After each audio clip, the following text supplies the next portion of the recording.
आप सभी लोगों को मेरा प्रणाम। हमारे YouTube चैनल में आप सभी लोगों का हार्दिक स्वागत है। आज हम चर्चा करेंगे इस मनुष्य शरीर रूपी बंगले के ऊपर। कबीर महात्मा कहते हैं, बंगला भला बना दुर्वेश जामे नारायण परवेश। इस बंगले में 10 दरवाजे, बीच पवन का खंबा, आवत जावत कोई न देखे, आवत जावत कोई न देखे। ये है बड़ा अचंभा बंगला भला बना दुर्वेश जामे नारायण परवेश। इतना सुंदर मनुष्य शरीर रूपी बंगला बना करके और अपना छुप करके अंदर बैठ गया। सारी दुनिया बनाई और ये आंखें दी दुनिया देखने के लिए, लेकिन खुद दिखाई नहीं देता, क्योंकि वो तो अंदर बैठा है। और जो ये बाहर के चरम चक्षु हैं, ये बाहर के नेत्र उस परमात्मा का दर्शन नहीं कर सकते हैं। इन चरम चक्षुओं से उसका दर्शन नहीं होता। उसका दर्शन तो दिव्य नेत्र से, जो तीसरा नेत्र है, जिसको थर्ड आई कहा, उससे उसका दर्शन होता है। लेकिन उसके लिए भी हमें विधि चाहिए। तो इसीलिए खून का गारा बनाया, ईंट जिसमें हड्डियां, चंद श्वासों पर खड़ा है ये ख्याले आसमां। मौत की पुरजोर आंधी जब इससे टकराएगी, देख लेना ये इमारत खाक में मिल जाएगी। न जाने कब मृत्यु आ जाए, उससे पहले हम उस ईश्वर का दीदार करें, उसको समझें, उसे जानें। पर कैसे? क्योंकि हमारे अंदर इतनी ज्यादा नेगेटिव थिंकिंग है, इतने बुरे विचार हैं हमारे अंदर कि ईश्वर की बनाई हुई हर चीज में हमें कमी ही नजर आती है।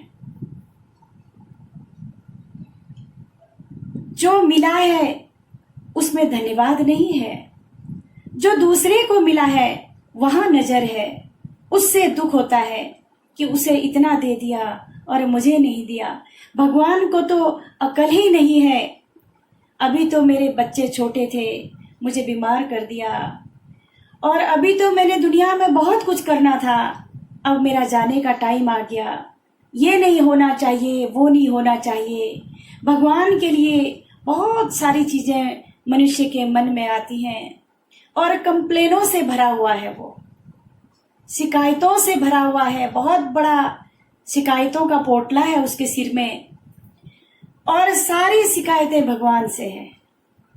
सब कुछ देने वाला, जिसने हवा, पानी और सब कुछ, जिसने सुख, शांति, सारी चीजें निःशुल्क दी हैं, और उसी के लिए इतनी सारी कंप्लेन। मुझे एक बात याद आई कि एक बार एक राजा अपने मंत्री को लेकर के शिकार खेलने के लिए जा रहा था, और वो राजा अपने पद में, अपने धन के नशे में हमेशा चूर रहता था। वो सोचता था कि मैं ही सब कुछ हूँ, प्रजा को मैं देने वाला हूँ, तो अपने आप को ही भगवान समझता था। और मंत्री से कहता था कि हमेशा तुम भगवान की चर्चा करते रहते हो, और भगवान कुछ नहीं होता, भगवान नाम की कोई चीज नहीं होती। और भगवान को तो बुद्धि ही नहीं होती है। वह मंत्री कहने लगा कि क्यों नहीं होती, सबको बुद्धि देने वाला वह बुद्धिहीन कैसे हो सकता है। जब जा रहे होते हैं रास्ते में तो राजा ने देखा एक बहुत बड़ी बेल है और उस बेल में इतने बड़े बड़े फल लगे हुए हैं, जिसको सीताफल कहते हैं, कद्दू कहते हैं, वो लगा हुआ है। कहने लगा देखो मैं सही तो कहता हूं, उस भगवान को बिल्कुल बुद्धि नहीं है, इतनी छोटी सी बेल में इतने बड़े फल लगा दिए, बताओ यह कहाँ की बुद्धि है। वह कहता है कि नहीं नहीं, सबको बुद्धि देने वाला बुद्धिहीन नहीं होता। आगे बढ़े, राजा कहने लगा मैं बहुत थक गया हूं, चलो थोड़ी देर एक पेड़ के नीचे, छाया है, हवा चल रही है, थोड़ा आराम कर लेते हैं। आराम करने के लिए जैसे ही लेटा वैसे ही उसे आंख लगी और ऊपर से एक फल उसके मुंह में गिर गया। जैसे ही उसके मुंह में फल गिरा वो एकदम से जग गया। और तब तक वह मंत्री उससे यही कह रहा था कि भगवान बुद्धिहीन नहीं है और वह जो है बहुत ही बुद्धिमान है। तो इतने में वह कहता है, राजा कहता है कि देखो मेरे मुंह में जो है इतनी जोर से लग गई। तो मंत्री कहता है कि आप सोचो वह कितना बड़ा बुद्धिमान है, वो बुद्धिहीन नहीं है। उसने छोटी सी बेल में इतने बड़े फल लगाए, लेकिन इतने बड़े पेड़ में उसने इतने छोटे छोटे फल लगाए। आप सोचो राजन, अगर उस बेल वाला फल वो इस पेड़ में लगा देता तो आपका ये मुंह मोह नहीं रहता। तो कहने का तात्पर्य, भगवान जो करता है वो सब भले के लिए करता है।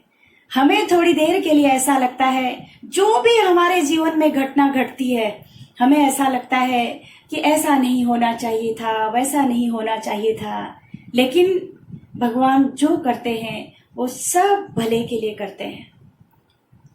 इसीलिए एक इंसान घर बनाता है और एक छत भी अगर वो बनाता है, खड़ी करता है, तो उसमें भी चारों तरफ से वह जो है नींव से, स्तंभ से उसे खड़ा करता है, फाउंडेशन बनाता है और तब जाकर के एक छत खड़ी होती है। लेकिन वह भगवान, उसने इतना बड़ा आकाश बनाया, उसमें आप देखो कहीं पर कोई भी स्तंभ नहीं है।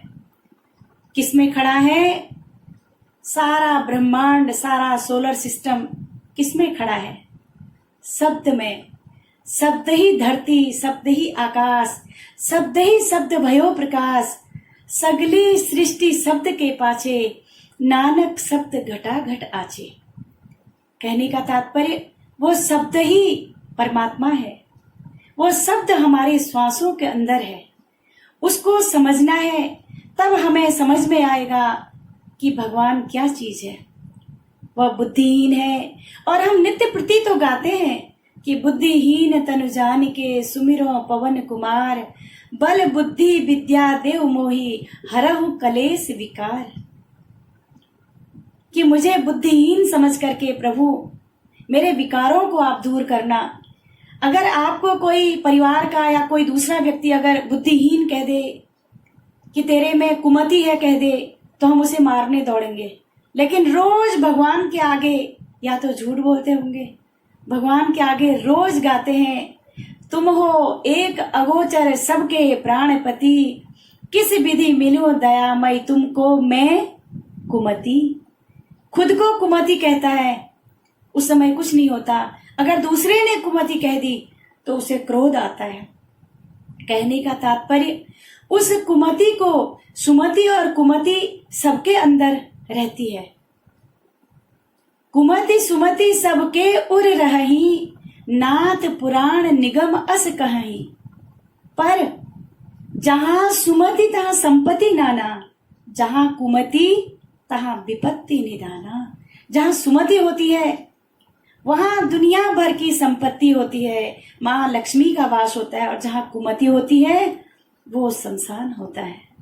वहां पर सब दुर्बुद्धि, कुमति सब कुछ वही होता है। इसलिए कुमति को दूर करने वाले जो हैं वो भगवान हैं, और भगवान जो करते हैं वो हमारे भले के लिए करते हैं। राजी हैं हम उसी में जिसमें तेरी रजा है, या यूं भी वाह वाह है और वो भी वाह वाह है। बस उसकी राजी में अपनी राजी है, और अपने मन को परमात्मा के चिंतन में लगाएं, सुमिरन करें, ध्यान करें, और परमात्मा के किसी भी चीज में नुक्स न निकालें, उसे दोषारोपण न करें, और जो मिला है उसके लिए धन्यवाद करें। तो इसीलिए आज के लिए इतना ही। आगे फिर आप सभी लोगों को मेरा प्रणाम। Like, subscribe and press the bell icon.